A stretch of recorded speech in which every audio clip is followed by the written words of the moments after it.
Okay, Tommy, this is the one I recommend for you. This is the first one I built. Okay, this is what it looks like here.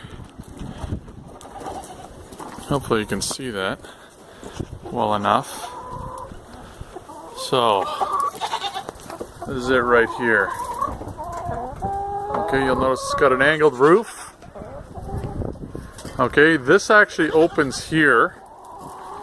I got it so that the roof opens up here so you can actually go into the interior to clean it. But I recommend for you that you actually have an opening by the back wall there. So otherwise, where I had it opening up here is right by the end on this side. But the disadvantage for this is that you can access the eggs, but then you can't really access the rest of the place to clean it out. So, and then building a door on this side where the roof is sloped lowest, it doesn't allow, again, for a lot of space for you to, reach in and clear stuff. So on the tallest side, which is the other side, on that side, I would recommend making a door on that side. But notice how it's designed this way so that the chickens can actually go underneath, right? So they can go underneath here. And I actually have like a little feed pail right there that's actually accessed from here, and I can load it up. But you can load it up any old way you like. So that's what I recommend for you. And that way, if you put sleds down at the bottom and have it attached to, let's say, this side or the other side, that way you just hook it up from one end, you keep pulling it. Now I've got it so that it actually has a little gate door opening right here. So I can open it wide if I wanted to, so I can get in there and do anything I need to do. Let's say grab a bird if I had to.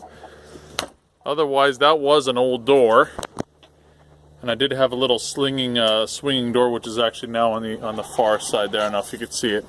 It's beyond the ramp down there. So that's how this one works, and all the water just drains off. And notice there's just a ramp right here.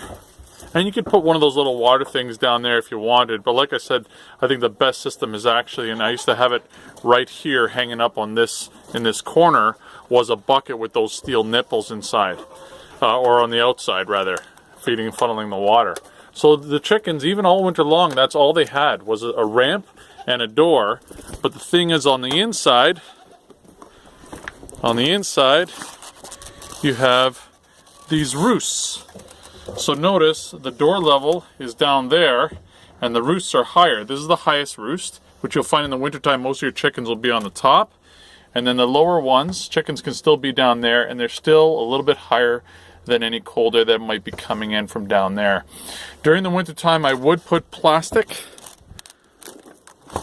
just plastic sheeting, and I would staple it to the sides here, and it would just block any draft going through. So all this chicken wire would be covered by clear plastic so sunlight can still get to them.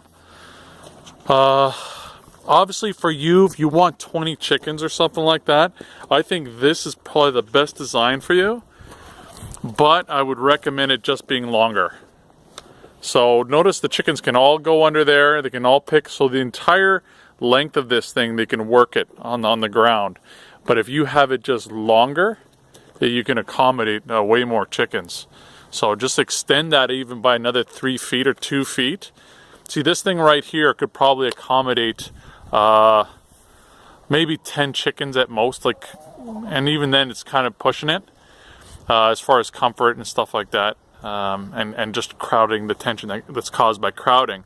But if you increase it by even 2 feet or 3 feet, this thing can easily accommodate another a total of 15, no problem. No problem at all. In fact, closer to 20.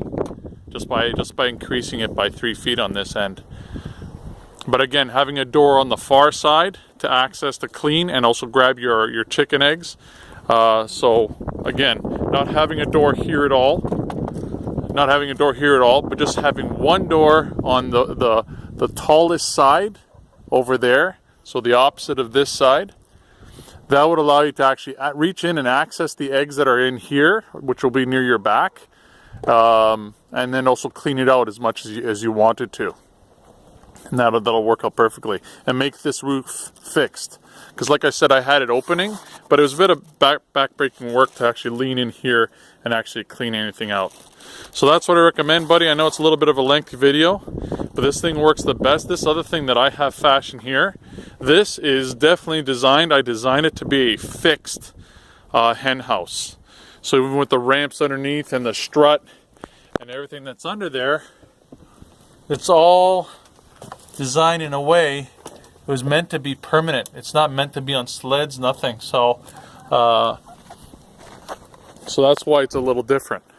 So this one makes the most sense to me. If I was to do what you wanted, which is to drag something around, you know, periodically, just hook it up to the tractor, it'd be something like this on a couple of sled pieces that come out over here on each side.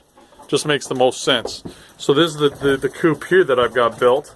Notice I got things hanging up in here. I got the roosts up there, up at the top. Here's a lady eating this hanging thing, and I like things hanging because that way it's harder for them to scratch at the dirt and scratch their and fling poop or anything like that up into the food or into the water. And here's the water again with those nipples I'm talking about here. Okay, so that's basically it. And again, here are the ramps that I've got that come up. And then when they come up, and of course this door is closed, there's this little opening here in the metal rods that I got hanging up here to slip right through here and keep this ramp up. I'll see if I can get you an angle of what it looks like underneath there. Hopefully you can see where the ramp goes up. But that's how I've designed that, buddy. So again, totally a fixed, intended to be a fixed structure. This one over here, I had originally intended to even move this more easily, but it turned out to be a little bit heavy. But mind you, I got no sleds on it, I got no wheels on it. But if you had a sled and a tractor like you're planning on doing, I think that would work out perfectly. All right, buddy. That's it.